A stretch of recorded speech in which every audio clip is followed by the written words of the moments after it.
Bien le bonjour. Bonjour à tout le monde. Et j'espère que vous allez bien. De mon côté, ça va. Un peu fatigué ces jours-ci par rapport à beaucoup de choses. Mais ça va par la grâce de Dieu. Alors, comme je le disais, on peut voir sur les réseaux un souci qui se passe au niveau d'une dénomination.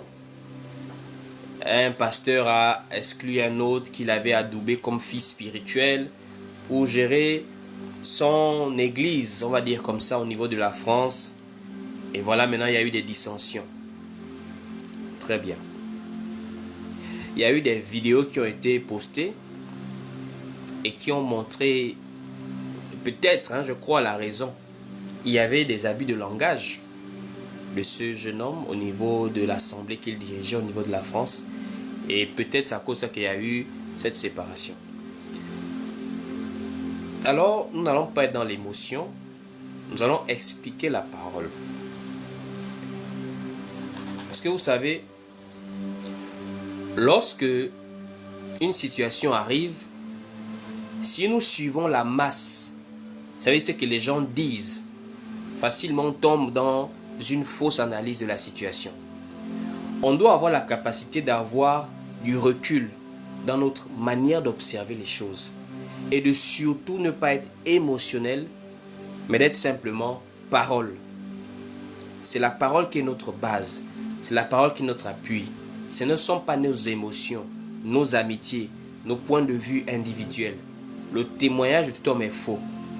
Il n'y a que le témoignage de Christ qui est vrai. Parce qu'il est la vérité, le chemin et la vie. Ainsi,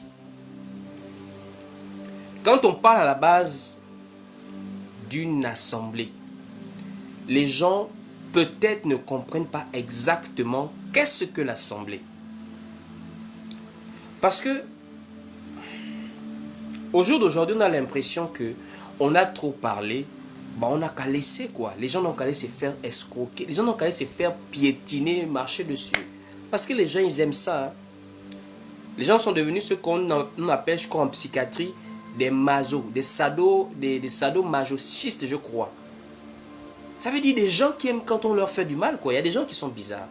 Ils aiment l'automutilation, l'auto-torture. Quand on leur fait du mal, ça leur plaît. Il y a des gens qui sont comme ça. C'est un peu comme à l'époque de l'esclavage. Il y a des gens qui aimaient être esclaves. Il y avait des esclaves de maison. Même quand on leur donne la liberté, ils sont attachés au privilège du maître.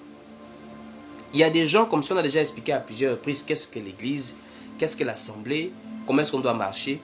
Mais les gens sont tellement enracinés dans un système, dans un modèle où ils ont évolué. Et ces gens perdent l'équilibre quand on les sort du système. Et je vous assure, il y a des gens comme ça. Vous les sortez des assemblées, c'est comme si à la limite vous tuez leur foi. Même si là-bas, ce n'est pas la vérité qui est prêchée. C'est comme on a tellement colonisé des gens psychologiquement par rapport à quelque chose que dire à quelqu'un, c'est pas ça.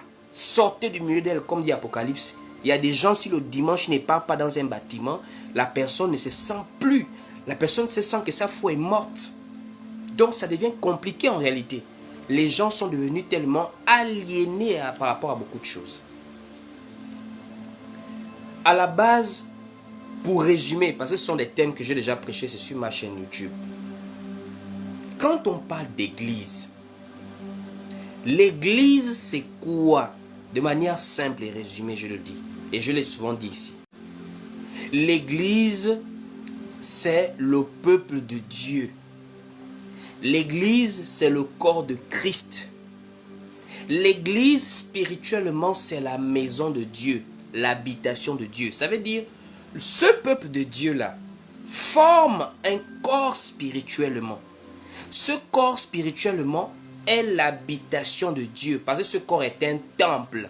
Ce temple est le corps de Christ. Donc, Christ est la tête lui-même. Donc, spirituellement, c'est l'habitation de Dieu. Et physiquement, c'est nous. Cet ensemble-là, nous sommes plusieurs membres appartenant à un corps spirituel. C'est ce corps spirituel qui est appelé Église. Quand on a dit ça, on comprend que on n'est pas Église un seul jour par semaine. On n'est pas Église à un endroit précis. On est Église partout où nous sommes.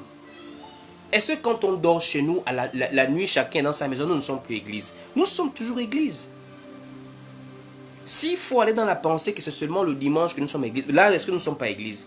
L'autre est au travail, l'autre est à la maison, l'autre est, je sais pas moi, l'autre peut-être en train de dormir. Il y a des gens qui nous suivent peut-être dans des pays où à l'heure actuelle il fait nuit. Ces gens sont en train de dormir. Mais spirituellement, nous sommes église ensemble. Nous sommes le corps de Christ. Nous sommes église avec ces personnes. Donc l'église, ce n'est pas d'abord à la base un rassemblement. Ce n'est pas ça l'église. Oh, je vais à l'église. On n'est pas à l'église. Nous sommes église. C'est un langage habituel qu'il faut en réalité même revoir. Parce que c'est ce qui abrutit aussi les gens. La pensée de dire je vais à l'église. Non, on ne part pas à l'église. Nous sommes église. Désormais où tu me regardes là, tu es église. N'attends pas dimanche pour te sentir église, mon frère. C'est un salon où je suis là. Tu viens avec moi là. On est église. Ici, on peut commencer à prier. On peut commencer à chanter. On peut commencer à s'exhorter. Tout ce qui vient après là, ce sont maintenant les commodités pour pouvoir être à l'aise. Mais la base, c'est moi-même église. Là, je suis église avec vous. Paul, l'apôtre Paul, dans le livre de Actes chapitre 28 au verset 30, Paul a loué une maison et les gens venaient le trouver dans sa maison. Paul n'a pas fait un local avec des baffes, avec un pupitre, et c'est vous voulez nous rendre comme ça. De nos jours, c'est même difficile d'inviter des gens. Combien de gens sont à Libreville? Je leur dis, Paul a loué une maison, il a invité des gens chez lui. Il y a des gens psychologiquement, frère, tu prêches bien, hein, mais moi je vais aller à l'église. Frère, tu prêches bien, j'apprécie tes prédications, mais moi je vais aller à l'église. Donc, en fait, dans sa tête, l'église c'est un décor. Il y a des rideaux, il y a des paniers pour des offrandes, il y a les chaises du pasteur, il y a un peuple, il y a des chaises du peuple. En fait, on a tellement formaté les gens. Est-ce que vous savez que même les positions de l'église là, ça n'a rien de doctrinal. Ça ressemble un peu, je dis bien un peu, à la disposition qui était dans le temple de Jérusalem, où il y avait les parvis, le lieu saint, le lieu très saint. Cette disposition-là était par rapport à un sacerdoce. Nous sommes dans cette sacerdoce de manière spirituelle. Ça n'a plus rien de physique. C'est Christ qui est notre souverain sacrificateur, selon l'ordre de Melchisédek. C'est lui qui a tout fait pour nous. C'est lui qui est entré dans le lieu saint, dans le lieu très saint, qui a fait l'expiation des péchés par son propre sang. Il n'y a plus à avoir cette disposition à dire le peuple est là. Celui qui prêche là, c'est le pasteur. Ce n'est pas Christ. C'est le pasteur. Ça veut dire quoi? Il a le don de l'enseignement pour pouvoir être utile dans l'église. Ce n'est pas lui qui est notre souverain sacrificateur. Donc en réalité, il n'y a pas une position d'estrade comme nous on voit là. On peut être assis dans un salon, frère Willy prend la parole. Ça n'a rien à voir avec la doctrine. On est assis. Même la disposition des chaises n'a rien de doctrinal dans l'église. La manière dont les chaises sont positionnées là. On est tous là, il n'y a rien qui prêche devant. On peut faire des chaises en rond, par exemple, quelqu'un est au milieu.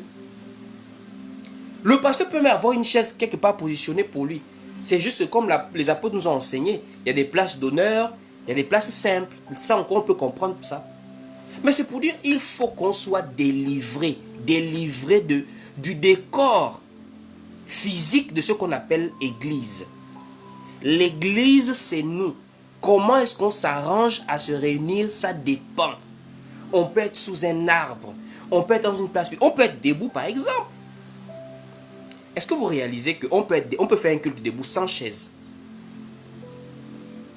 1 heure de temps, on prend des minutes, 30 minutes pour chanter, quelques témoignages, si quelqu'un a une exhortation. Voilà, on se réunit, on a fini. Seigneur Jésus. Donc, une fois on a compris que l'église, en réalité, c'est nous, c'est un peuple. Partout nous pouvons nous être, en esprit et en vérité, nous sommes église. Une fois qu'on a compris que l'église, ce n'est pas l'assemblée. L'assemblée, c'est la réunion physique des membres de l'église. L'assemblée, c'est la réunion physique des membres de l'église. Donc déjà, l'assemblée et puis l'église, c'est deux choses différentes. L'assemblée, c'est le fait que les membres de l'église, corps de Christ, s'assemblent quelque part. C'est ça qu'on appelle l'assemblée, les assemblées. Et maintenant, par abus de langage, on peut appeler ça les églises, les réunions de l'église. Mais à la base, l'église d'abord est une affaire spirituelle qui relève de l'identité de chacun en esprit et en vérité qui adore Dieu. Donc quand on est maintenant dans un cas d'assemblée, c'est maintenant les membres de cette église corps de Christ qui viennent être présents à une réunion. L'assemblée est une réunion. Quand on a compris ça, on commence maintenant à comprendre exactement qu'est-ce que les réunions en question. Comment ça marche. La première des choses, c'est le lieu des réunions. On est en train de parler des assemblées, puisqu'on va arriver sur cette affaire d'autorité dans l'église, la main dont les gens dirigent de nos jours. La base de l'assemblée, c'est le lieu. Là où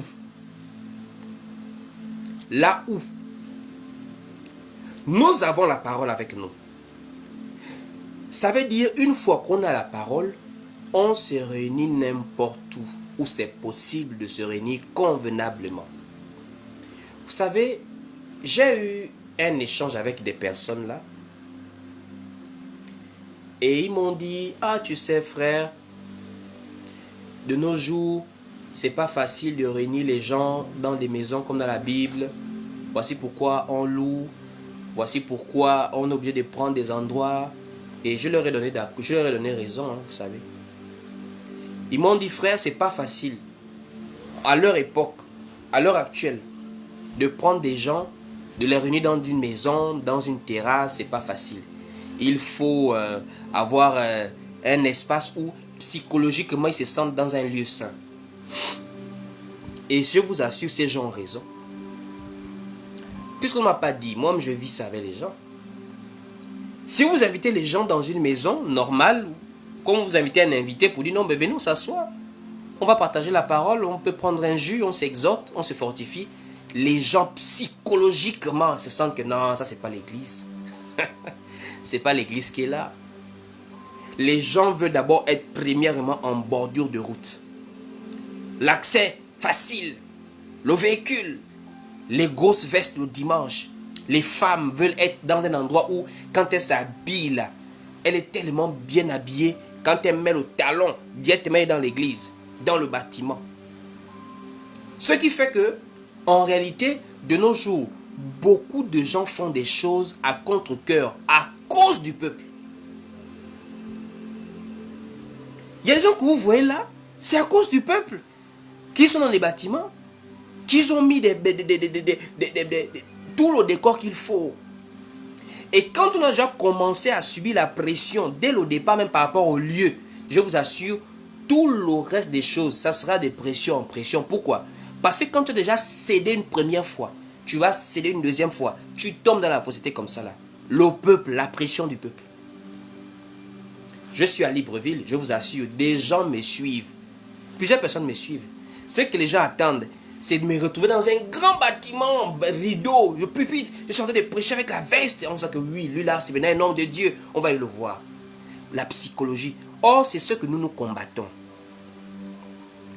Nous, on n'est pas venu ici pour discuter des armes. Non, nous combattons le système dans lequel nous avons vu des choses qui n'ont rien à voir avec l'évangile. Nous combattons le système qui fait en sorte que tout le monde insulte dans l'église. Tout le monde insulte dans les chrétiens. Pourquoi? C'est le système qui a donné une fausse image de l'église, de celle dont elle est vraiment. C'est à cause du système qu'on dit que l'église appauvrit l'Afrique. Pourquoi? Parce que dans le système, on part s'attacher à des bâtiments, on prie du lundi au lundi, des gens ne cherchent plus du travail, des femmes ne s'occupent plus de leur famille. Pourquoi? Elles prient à l'église alors qu'elle a une maison où prier. Elle jeûne à l'église alors qu'elle a une maison où jeûner. Elle médite à l'église alors qu'elle a une maison de méditer. Elle va dormir, je suis malade, je fais de retraite spirituelle à l'église. Quelle église? Pourquoi tu ne fais pas la retraite spirituelle chez toi? Tu as ton mari, tu as tes enfants, tu peux faire asseoir pour dire j'ai besoin de faire un travail par rapport à ma foi, je vais dans une chambre seule. Non, non, non, non, non. Il faut aller à l'église. Il faut aller à l'église. Et l'église là, c'est 4 murs comme ta propre maison. Vous voyez? L'église en question, c'est 4 murs comme ta propre maison. Donc les mêmes briques, le même ciment, tout ce que tu as chez toi comme mur, tu laisses ça parce que c'est quelque part où tu as vu des rideaux, un piano, un pupitre, des carreaux, si tu te sens à l'aise. Et je leur ai dit, vous avez raison. Mais c'est ce système que nous, on doit combattre. Puisque c'est dans ce système que tout a commencé.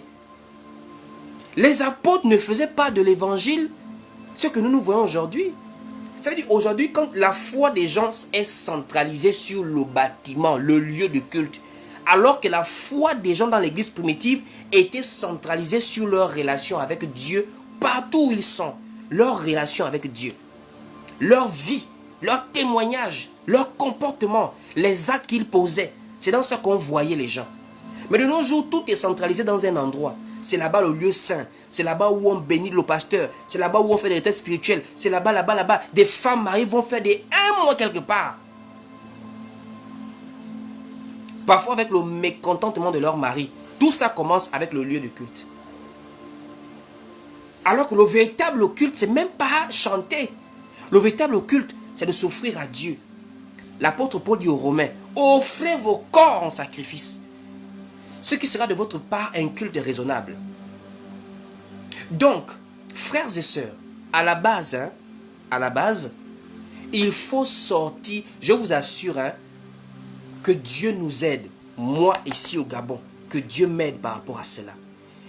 Pour moi, vraiment réussir à prêcher le vrai évangile, c'est quand tu as réussi à faire que nous vivons la foi comme les premiers apôtres vivaient. Même si c'est vrai que les réalités ont changé, mais je dis tant que c'est possible de vivre la foi apostolique, sortir un peu de ces bâtiments et ramener les gens à vivre la foi depuis leur propre maison. L'hypocrisie va tomber. L'hypocrisie va tomber si les gens sont appelés à vivre la foi chez eux. Pas dans des bâtiments, c'est le dimanche. Il n'y a pas les dimanches, c'est chez toi que tu vis la foi. Dimanche, on va se réunir chez toi. Dimanche prochain, c'est chez le frère. L'autre dimanche, c'est chez le frère. On commence à amener les gens à se discipliner dans leur quartier, dans leur lieu d'habitation, dans leur voisinage. Il y a des gens, ils n'acceptent jamais qu'on arrive chez eux parce que chez eux, là, ce ne sont pas les mêmes personnes que vous voyez les dimanches.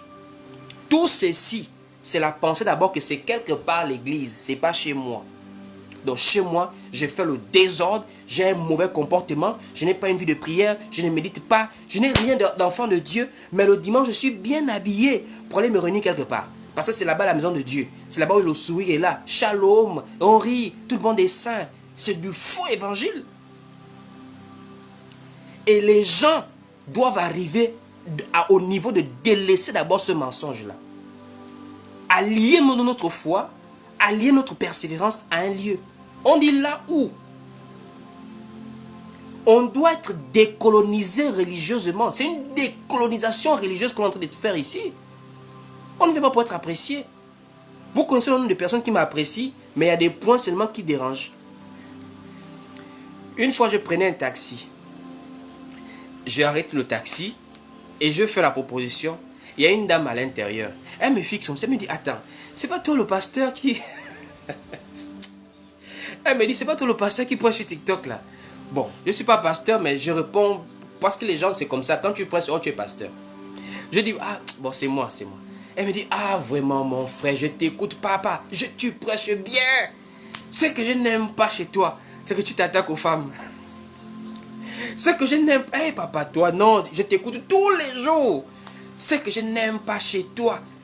Comme le 8 mars est passé hier, là, je n'ai pas encore parlé du 8 mars. Hein. Si je parle du 8 mars, là, les gens vont encore crier. Oh non, ce que je n'aime pas chez toi, c'est que tu t'attaques aux femmes. Les gens, en réalité, se déplacent, viennent, quand on dit des choses qui leur plaisent. Quand on leur donne ce qu'ils veulent.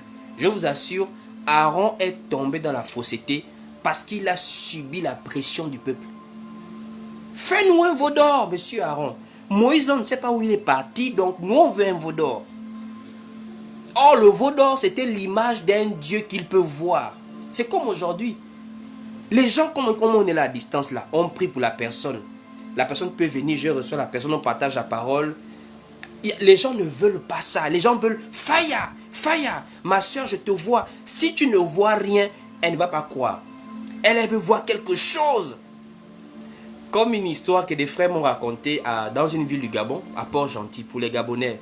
Vous connaissez Port-Gentil. Je crois qu'il y a une soeur de Port-Gentil qui est là, soeur Karine. Est-ce qu'elle est sur le live? Il y avait des frères, des prédicateurs qui sont arrivés, ils ont travaillé à Port-Gentil à une époque. Et il y avait une maman qui était malade, ils ont prié pour la dame. Et quand ils finissent de prier pour... Ah, shalom ma soeur, que Dieu te bénisse. Quand ils finissent de prier pour la dame, et après la prière est terminée. Donc ils étaient là, ils s'exhortaient de leur côté entre frères. La maman est venue, elle dit non, c'est pas fini les frères. Les frères sont là un peu stupéfaits. Ah maman, est-ce qu'il y a un souci? On va continuer la prière. Elle dit non, mais attendez, moi j'ai quelque chose à vous demander là. C'est la maman qui parle. Hein. Et j'ai quelque chose à vous demander. Quand Jésus avait dit à Lazare, Lazare sort. Lazare est sorti. Donc Lazare a été délivré de la mort. Mais ça ne s'est pas fini. C'est la maman c'est la maman qui se met maintenant à exhorter le prédicateur. Elle dit non, c'est pas fini. Après que Lazare ait été délivré, il manque quelque chose. Il faut maintenant délier Lazare. Donc elle, c'est Lazare. On a prié pour elle, on l'a délivrée. Mais il manque quelque chose, il faut maintenant la délier. Elle dit non, mais je suis là. Il faut me délier maintenant. Non, mon Dieu. En fait, les gens ont été gaspillés dans les églises de réveil, quoi. Les gens ont été gaspillés. Ça veut dire pour elle, tant qu'on ne l'a pas frotté de l'huile, on n'a pas fait tomber, on n'a pas donné un truc de l'eau à boire, c'est pas simple, c'est pas total, elle ne sent pas la guérison. Dis simplement au nom de Jésus-Christ que cet esprit sorte. Elle n'est pas convaincue. Elle veut un truc à boire, elle veut que tu lui fasses quelque chose. Je vous assure, très bien, la mystification. Et ce qui me dépasse, c'est comment Satan a reçu à inspirer souvent des gens, quoi. Elle part prendre un verset biblique et elle fouille dans le verset que non, il y a quelque chose qui manque. Lazare a été délivré de la mort. Là, il manque maintenant le délier maintenant. Donc, il faut me délier. Les gens n'aiment pas la simplicité, je ne sais pas pourquoi. Les gens n'aiment pas la simplicité. Les gens n'aiment pas l'évangile qui libère par la parole. Les gens ne veulent pas ça. La sorcellerie, là, les gens ne comprennent pas que notre Dieu est au-dessus de la sorcellerie. Les gens ne comprennent pas ça. Oh non, le sel, oh non, l'eau, je viens l'esprit, les rêves, à gauche, à droite, les gens sont... Nous, là, on a fini avec ça depuis. Oh, mauvais rêve, ça ne me fait plus rien. C'est un mauvais rêve, c'est passé, c'est un cauchemar. Je suis un être humain, tu ne peux pas faire un cauchemar. Oh non, j'ai vu une ombre. Au nom de Jésus-Christ, reviens encore là, je vais te montrer que non, Christ en moi est plus grand que toi. Mais il y a des gens, ça ne leur suffit pas. Non, papa, moi je suis poursuivi spirituellement. Je sens qu'on me sacrifie en vampire. Ah! Mais attends, tu es en Christ ou tu n'es pas en Christ? Je veux comprendre. Parce que tu connais qui est Jésus-Christ. Est-ce que tu connais Yeshua là? Tu le connais. Celui que les démons ont vu à distance, ils sont allés se prosterner devant lui. Toi, tu es en Christ, mais tu es au niveau où on va encore te sacrifier sur les autels mystiques. Donc, en fait, c'est pour dire, en fait, tout commence par la manière dont on démarre les choses avec la parole de Dieu, avec le peuple de Dieu. Les gens, il faut les amener à voir l'évangile tel que les apôtres ont laissé cet évangile. La vie de foi est une vie simple qui est axée sur la communion fraternelle, sur l'unité des êtres humains et pas autour d'un individu. Parce que, attention, le bâtiment, c'est une entreprise. Le bâtiment, c'est un patrimoine. Le bâtiment, c'est un empire que quelqu'un lui bâtit. Voici pourquoi tout est autour de la personne. Moi, j'ai mon bâtiment. Vous êtes des gens, vous arrivez chez moi. C'est normal que je fasse ce que je veux. Voici pourquoi, au final, qu'est-ce qui se passe souvent? Vous avez entendu quelque part, le pasteur est parti de l'église parce qu'il est fâché. Est-ce que vous avez déjà entendu quelque part, le pasteur a quitté l'église là parce qu'il est fâché, il a laissé les fidèles, parce qu'on l'a blessé là-bas, parce qu'on l'a vexé, parce qu'il y avait un problème d'argent? C'est toujours les fidèles qui partent. Pourquoi? C'est parce que vous-même vous vous sentez faible à régler un contentieux parce que vous estimez que c'est chez lui. Voici pourquoi vous avez remarqué dans l'église primitive, il n'y avait pas chez Pierre, chez Paul, c'était l'église entière. Quand il y a un contentieux, on règle le contentieux. Si maintenant il y a quelqu'un qui veut faire le désordre, il est maintenant excommunié. Mais ce n'était pas, ah, il m'a vexé, comme c'est son église, je change d'église, je vais ailleurs. C'est que toi-même, tu n'es pas enfant de Dieu, tu n'as rien compris de l'évangile. Voici pourquoi les gens parcourent d'église en église, des bâtiments en bâtiment. J'étais chez le pasteur là-haut, après je suis chez le pasteur là. Après, voici pourquoi je n'aime pas les gens qui viennent me voir pour non, je suis jeté là-bas, jeté là-bas. Tu n'es pas chez moi, tu es enfant de Dieu. On persévère ensemble. Il n'y a pas de chez moi. Il n'y a pas de chez moi. Voici pourquoi je ne vais pas aussi te faire plaisir quand je vais prêcher. Je ne suis pas conditionné par ce qui te plaît ou pas. Je te montre la parole, on persévère ensemble. Ça ne te plaît pas, va chercher, va continuer tes recherches, frère. Tout commence depuis le départ. On doit amener les gens à comprendre que lorsqu'on parle des assemblées, c'est quelque chose qu'on fait en commun. On se réunit par rapport à un endroit qui convient à tout le monde. Le plus important, c'est de se réunir. Si vous avez des millions et des milliards pour construire, il n'y a pas de problème. Si vous avez des millions et des milliards pour louer des grands bâtiments, il n'y a pas de problème. Mais si vous pouvez aussi être dans la simplicité d'un salon, d'un frère, pourquoi pas? Pourquoi pas? Oh, les gens, c'est d'abord la base du formatage. C'est d'abord le lieu de réunion. Quand on quitte le lieu de réunion, qui est l'assemblée, on voit maintenant la manière dont les choses se font dans les assemblées. Le culte, sinon la réunion. Vous savez, quelqu'un qui vous amène à faire des choses sans une base doctrinale, c'est très dangereux. Quelqu'un qui vous amène à faire des choses sans une base doctrinale, c'est très dangereux. Ça veut dire, chez nous, on fait comme ça. Il n'y a pas de chez nous. Frère, l'église est universelle. L'église n'est pas géographique. L'église n'est pas géographique. C'est vrai qu'en fonction des assemblées, on peut avoir des arrangements locaux. Pour dire par exemple, à l'église de Corinthe, il fonctionne comme ça. À l'église de Colosse, il fonctionne comme ça. Mais l'évangile, la doctrine, elle est universelle. Ça veut dire en réalité, toute personne qui est dans la vérité, comme je suis là, on doit se retrouver ensemble. On doit se comprendre. Quand on est assemblé, frère, à la base, dans l'assemblée, tout le monde a droit à la parole. Je dis, dans la réunion de l'assemblée de l'église, tout le monde a droit à la parole. Mais vous allez remarquer, il y a des gens, il fait 10 ans, 5 ans quelque part, il n'a jamais pris la parole. Lui, il n'y a que dans les entretiens avec le pasteur.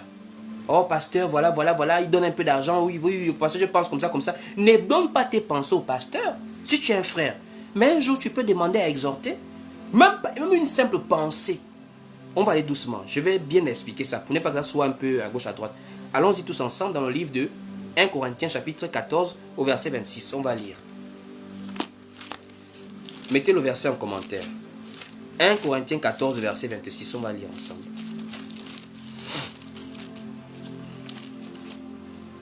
1 Corinthiens 14 verset 26, il est écrit ici. Que faire donc, frères, lorsque vous vous assemblez? Les uns ou les autres parmi vous ont-ils un cantique, une instruction, une révélation, une langue, une interprétation, que tout se fasse pour l'édification. Donc ici, on a l'enseignement qui arrive par l'instruction, on a les dons spirituels qui se manifestent par exemple par une langue, une révélation. On a des cantiques spirituels.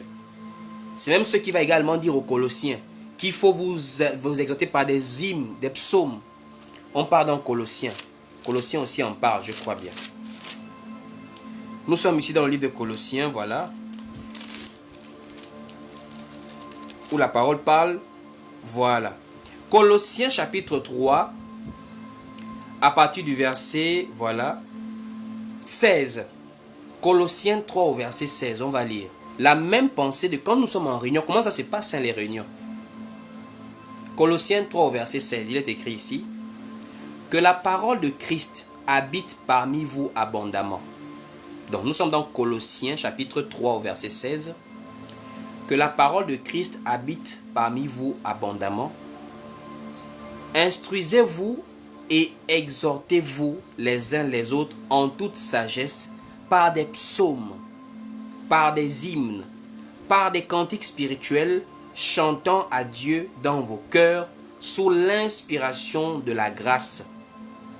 Et quoi que vous fassiez, en parole ou en œuvre, faites tout au nom du Seigneur Jésus, en rendant par lui des actions de grâce à Dieu le Père. Alors, frère, ici, qu'est-ce qu'on comprend par là? On comprend par là que dans l'église de Dieu, tout le monde, quand on est en assemblée, tout le monde a droit à la parole. Tout le monde a droit à la parole. Les hommes comme les femmes. Les hommes comme les femmes. Seulement, cette parole est ordonnée selon la doctrine. Tout le monde ne se lève pas comme ça là. Pour dire je vais parler, tu racontes ce que tu racontes. Tout est ordonné selon la doctrine.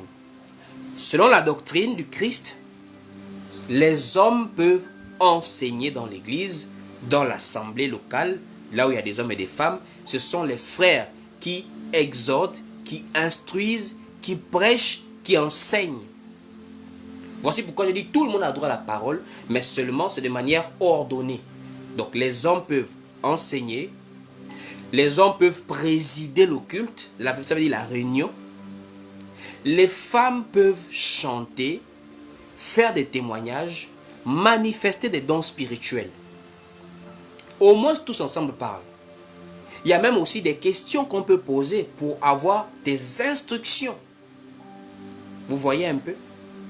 Donc à la base déjà, quand on dit qu'on va en assemblée, ce n'est pas un one-man show où tu arrives du lundi au lundi, du 1er au 30, du 1er janvier au 31 décembre. C'est une seule personne qui parle, qui dit tout. Il y a même des endroits où c'est lui qui officie, c'est lui qui préside, c'est lui qui prêche, c'est lui qui chante, c'est lui qui donne des communiqués. En un mot, il fait tout.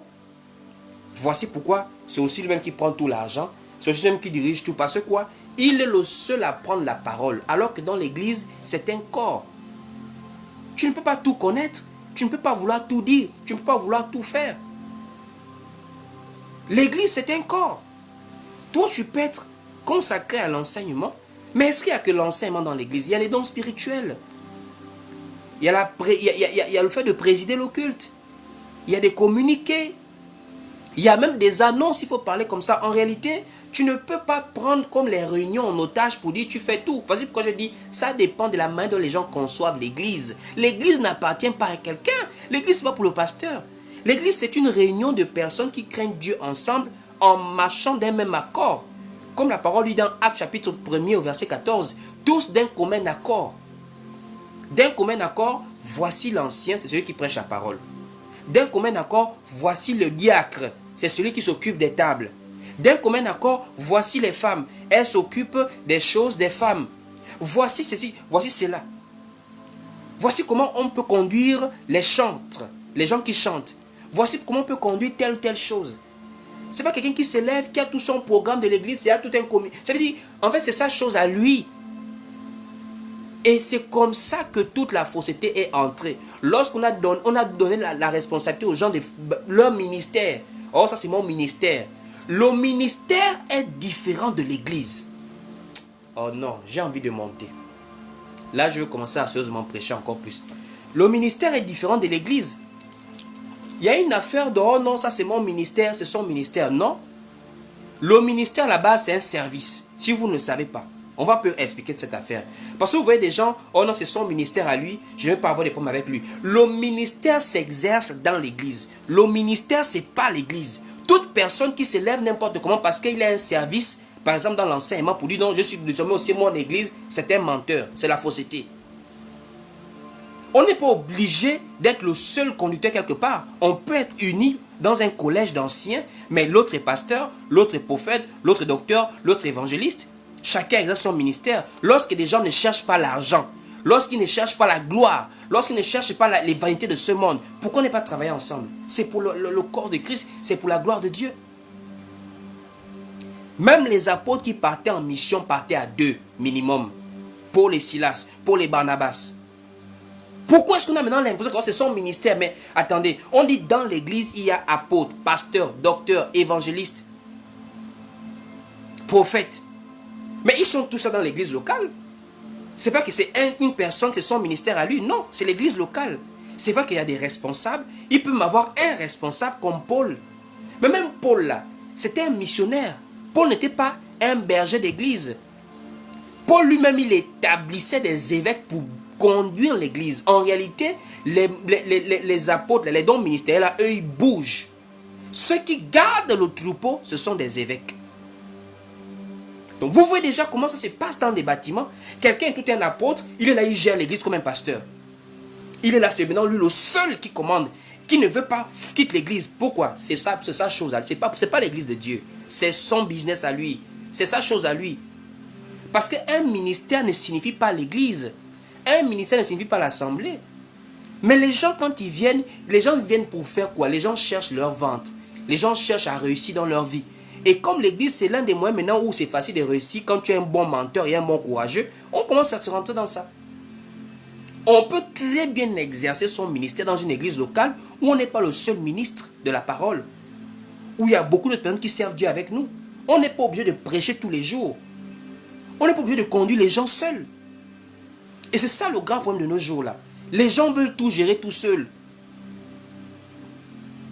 Un pasteur, c'est quelqu'un qui a le don de la parole dans le ministère pastoral.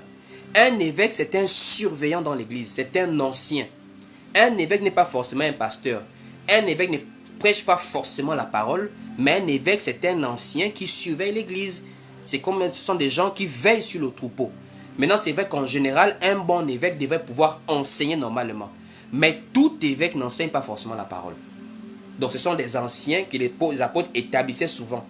Un peu comme Paul a établi dans le livre de Actes chapitre 20, où est-ce qu'il parle aux évêques avant de pouvoir partir de cette ville-là.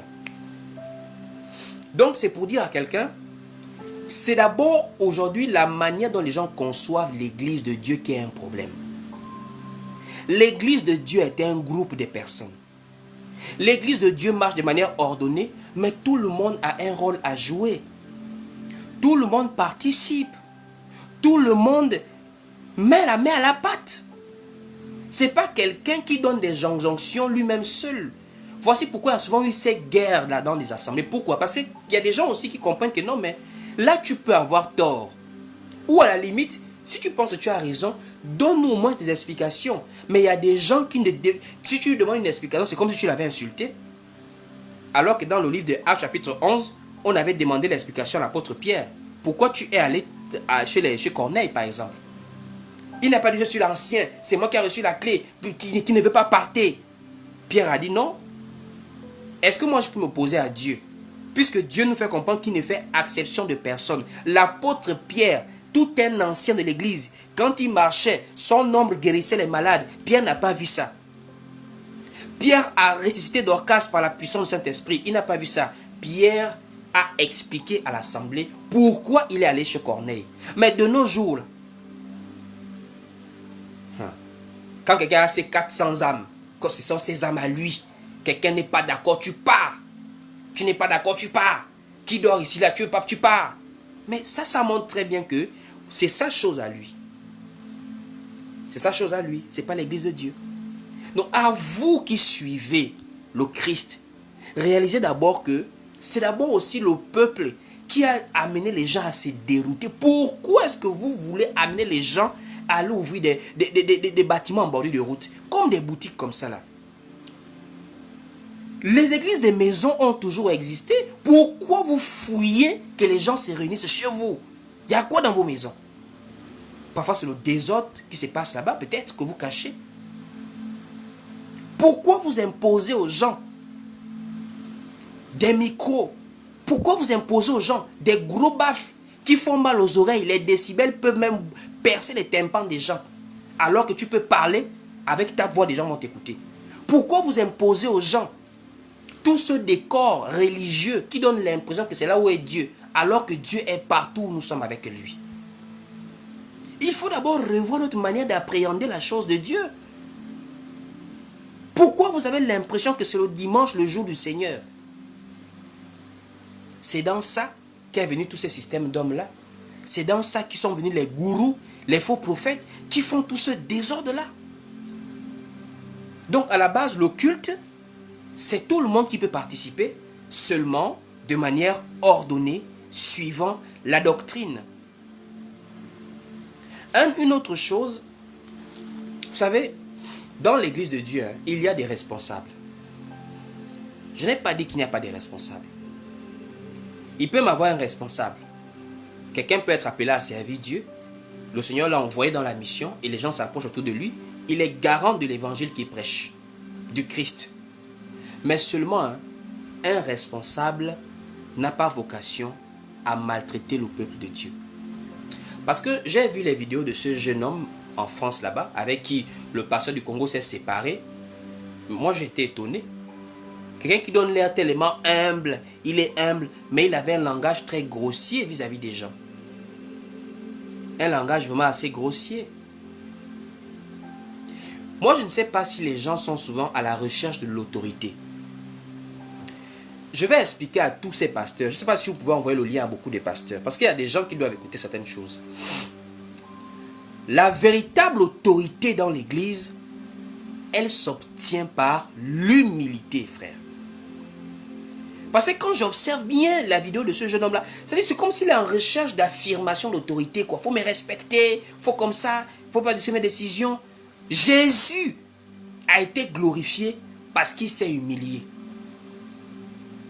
C'est dans son humiliation qu'il a été glorifié. Voici pourquoi il nous l'a enseigné.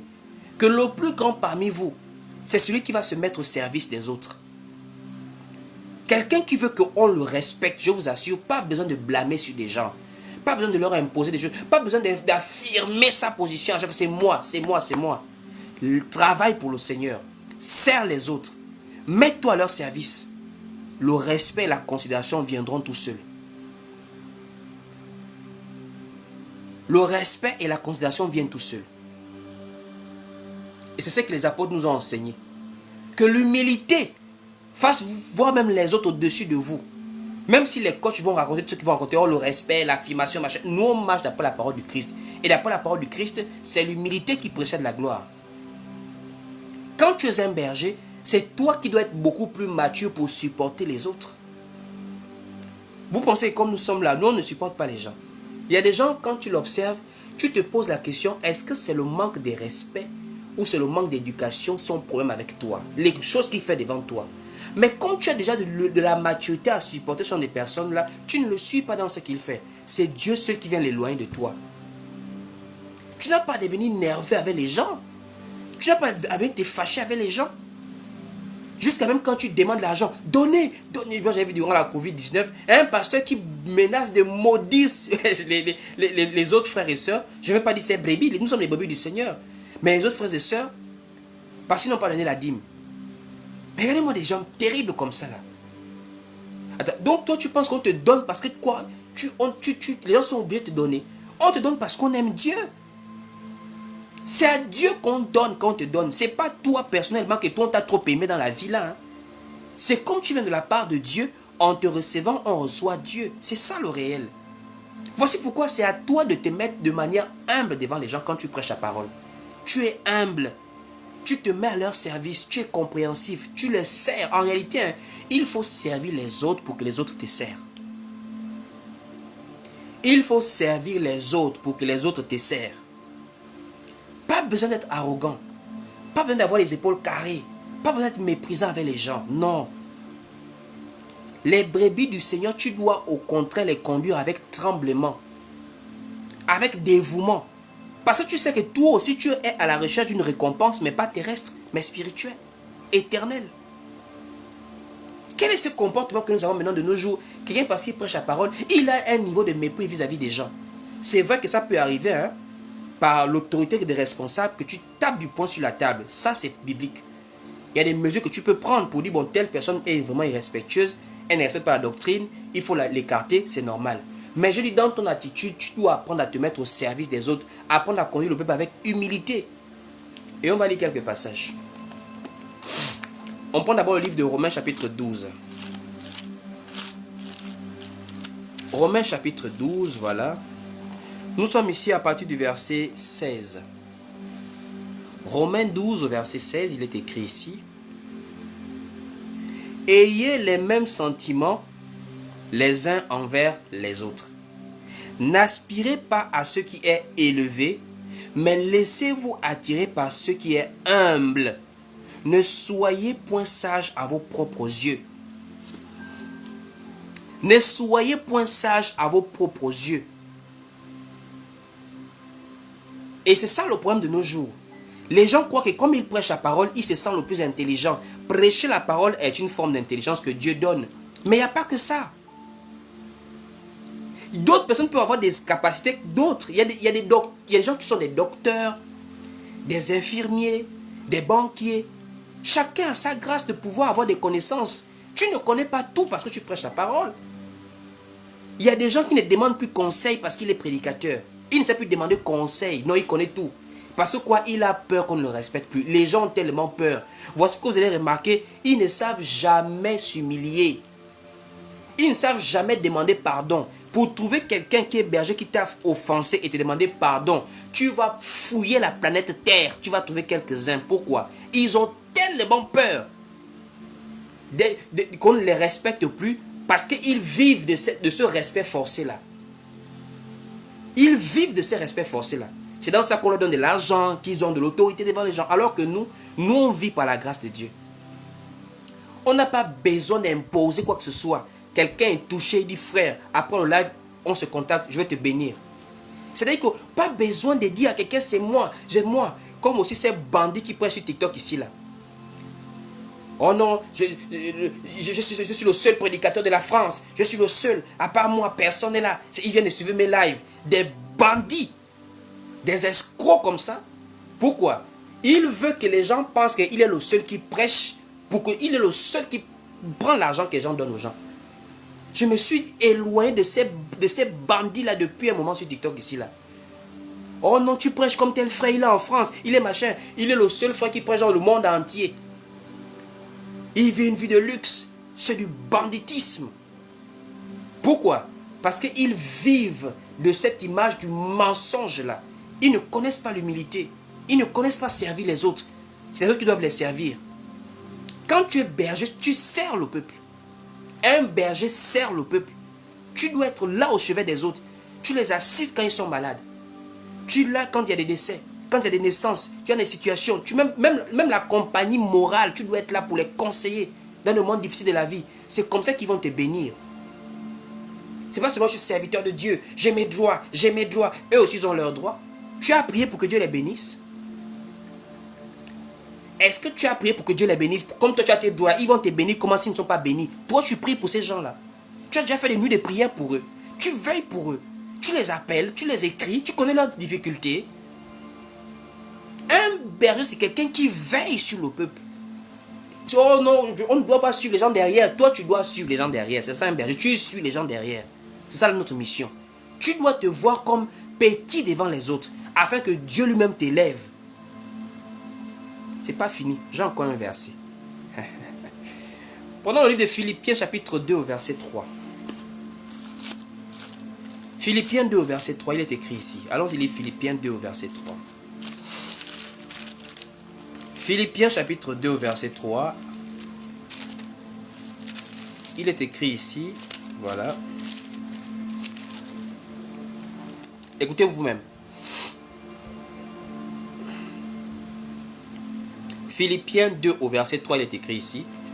Ne faites rien par esprit de parti ou par une vaine gloire, mais que l'humilité vous fasse regarder les autres comme étant au-dessus de vous. C'est ça, être un berger.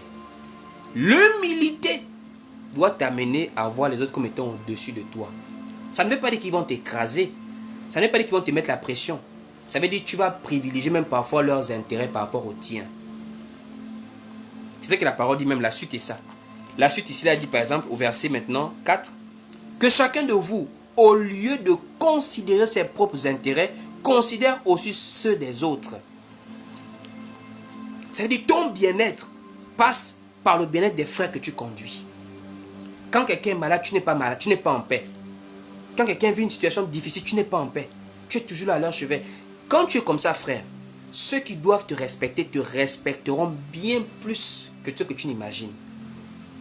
Nous là, le respect qu'on nous accorde ici, c'est un respect parce qu'on est simplement resté dans le service de Dieu en toute simplicité. On n'est pas venu avec des vestes, on n'est pas venu avec des endroits. Venez, la grande église. On est des véhicules, on a des jets privés, non. C'est seulement la parole.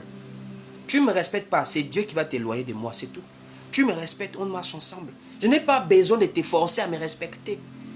Je n'ai pas besoin de te forcer à me donner. C'est Dieu qui met en toi la conviction de me donner parce qu'il sait le pourquoi est-ce qu'il y a un besoin de mon côté.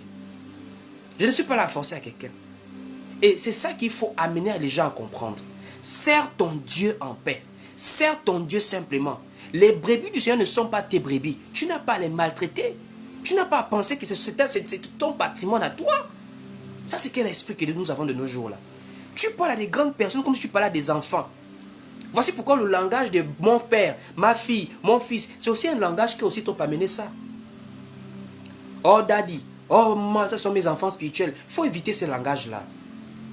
Dans la Bible, il s'appelait frère, Paul, tel, tel, tel. Pourquoi daddy, ma fille, mon fils? Celui qui sait que tu le conduis, il voit en toi un père dans la foi. Mais pas besoin que tu l'appelles papa, maman, mon fils, ma fille. Moi, il y a des gens qui sont sur ce live-là, ils sont là plein. Ce sont les gens que je conduis, je prêche la parole, je veille sur ces personnes, je les appelle. Mais je ne vais pas dire ma fille telle, ma fille, pourquoi? C'est ma soeur. C'est ma soeur après tout. Nous sommes tous des enfants de Dieu. Mais sur la terre, elle-même sait que celui qui prêche là, c'est mon responsable spirituel. Celui qui prêche là, c'est celui qui me prêche la parole, c'est mon berger. C'est tout en fait. Il faut parfois revenir à cette simplicité-là pour éviter de tomber dans ces boutiques-là. Vous partez tomber dans des systèmes qui ne sont pas justifiables bibliquement. Vous partez chez quelqu'un, il a son ministère, son bâtiment, il gère comme il veut, avec sa femme, ses enfants. Ce n'est pas l'église de Dieu. L'église de Dieu se gère avec tout le monde, les responsables et les frères et sœurs. Voici pourquoi il y a aussi de l'ordre dans l'église. Et pour répondre précisément à cela, effectivement, on peut se séparer de certaines personnes quand ils ne se comportent pas bien. La doctrine nous donne un comportement exemplaire à avoir. Si tu es un berger d'église locale et que tu te comportes mal, tu veux commencer maintenant à mépriser le peuple, on peut t'excommunier, on peut te mettre sous discipline, on peut te retirer du service, c'est vrai. Parce que tu n'es pas indispensable dans l'église de Dieu. Celui qui est indispensable, c'est Christ. C'est la tête. Allons-y lire 1 Pierre chapitre 5 dès le verset 1er. 1 Pierre chapitre 5 dès le verset 1er. Il est écrit ici dans 1 Pierre chapitre 5 au verset 1er. Voici les exhortations que j'adresse aux anciens qui sont parmi vous. Moi, ancien comme eux, témoin des souffrances de Christ et participant de la gloire qui doit être manifestée. Paissez le troupeau de Dieu qui est sous votre garde, non par contrainte, mais volontairement, selon Dieu, non pour un gain sordide, mais avec dévouement, non comme dominant sur ceux qui vous sont échus en partage, mais en étant les modèles du troupeau. Et lorsque le souverain pasteur paraîtra, vous obtiendrez la couronne incorruptible de la gloire. Ici, Pierre parle en tant qu'ancien. Il dit, moi je suis ancien comme vous, mais je vous dis de conduire le peuple de Dieu avec simplicité. Il ne faut pas dominer sur les gens. Tout le monde a besoin de respect. Hein. Tout le monde, il n'y a pas que les bergers qui ont besoin de respect. Je vous assure, nous tous là, on a vécu ces choses-là. Le mépris, je vous assure, des humiliations, des choses que... Ça veut dire quand c'est toi, la brebis, qui a fauté, tu es exposé. Mais quand c'est un responsable, il n'est pas exposé, il est caché. Il est géré. Ça ne se fait pas dans l'église de Dieu.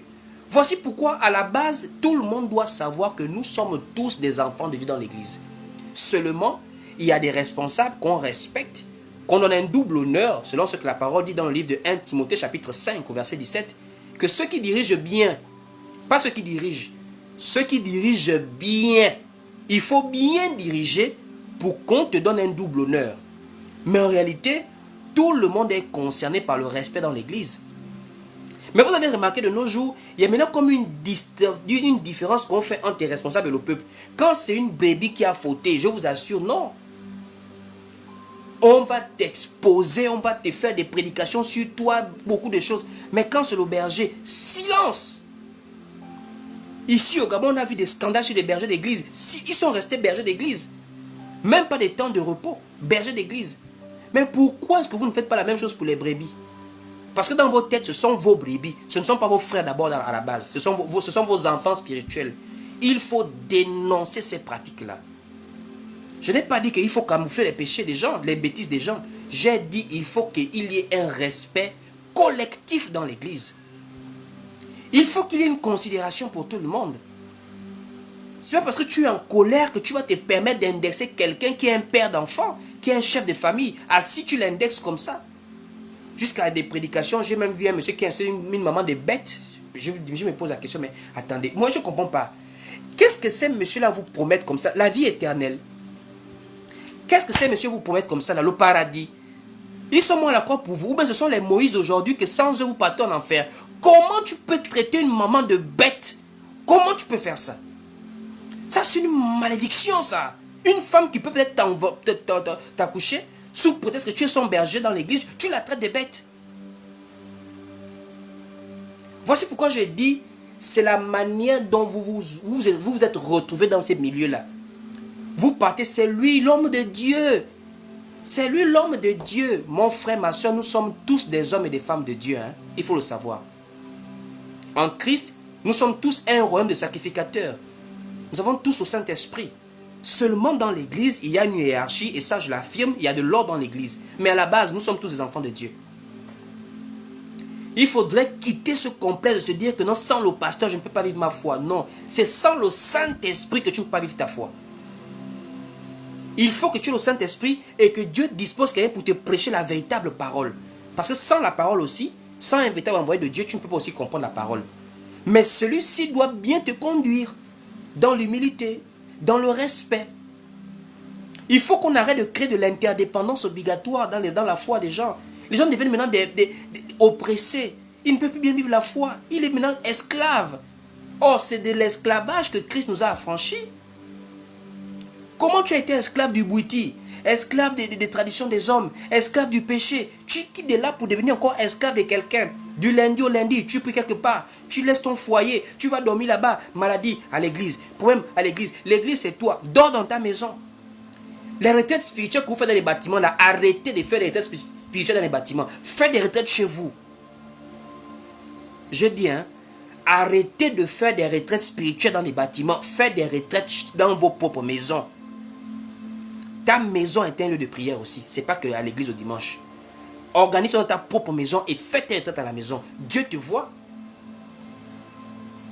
Nous dénonçons ces choses parce qu'il y a trop d'abus en fait.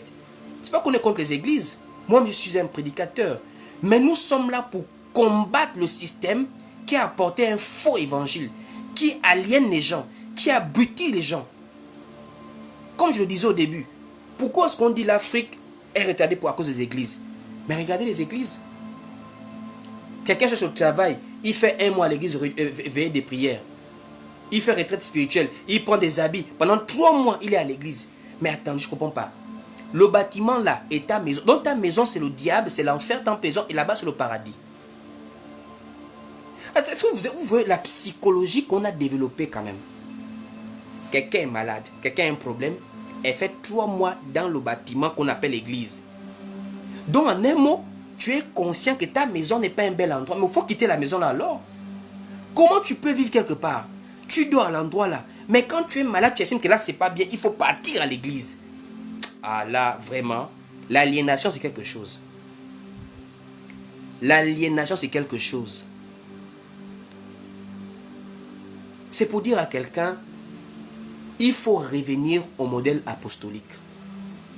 Depuis la manière dont on s'assemble, cette affaire du veau d'or que les gens veulent nous pousser à faire là, nous allons lutter contre ce système.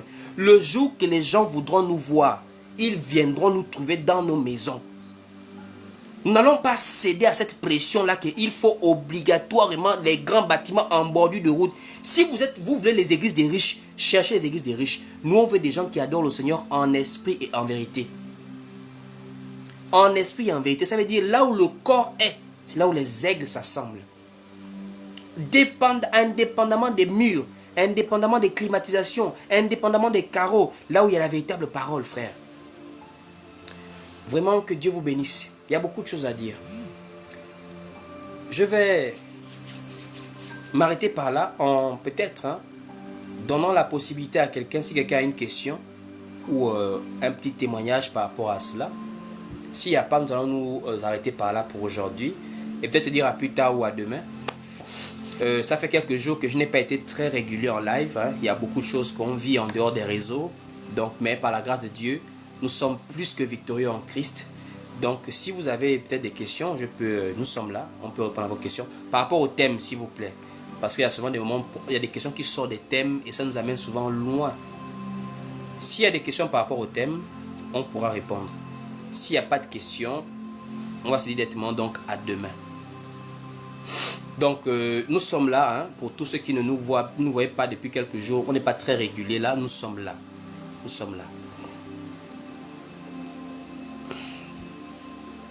Oui, sœur Chanel, leader d'église, je dirais, leader veut dire conducteur. Leader veut dire conducteur. C'est parce que les gens veulent angliciser le français. Quand on dit leader, ça veut dire conducteur, puisque tout lead, c'est le verbe conduire. Donc, conducteur, berger, voilà. Donc, un berger d'église, un berger d'assemblée. On peut dire que c'est biblique puisqu'on parle de berger. On parle de conduire le peuple de Dieu dans l'église, vous voyez un peu. Maintenant, les gens ont trop anglicisé le français pour faire peur aux gens. Par exemple, comme bishop. Bishop veut simplement dire évêque. Mais comment tu veux dire bishop pour parler en français alors que tu peux simplement traduire évêque? Et c'est dans la Bible française évêque. C'est du trafic d'influence. Leader d'église charismatique. C'est du trafic d'influence. C'est simplement juste des bergers, des conducteurs, c'est tout. C'est tout, ma soeur. C'est un peu ça. Comme je le disais, c'est pas que il n'y a pas des responsables dans l'église. Il y a des responsables, il y a des conducteurs. L'église de Dieu n'est pas une église de désordre. Ça aussi, il faut le dire. Mais seulement, conduire les gens ne veut pas dire être leur chef, leur patron. Conduire les gens, au contraire, veut dire être comme un influenceur, un modèle, une source d'inspiration. En réalité, nous là, pour vous, on doit être des modèles. On doit vous donner l'envie de servir Dieu.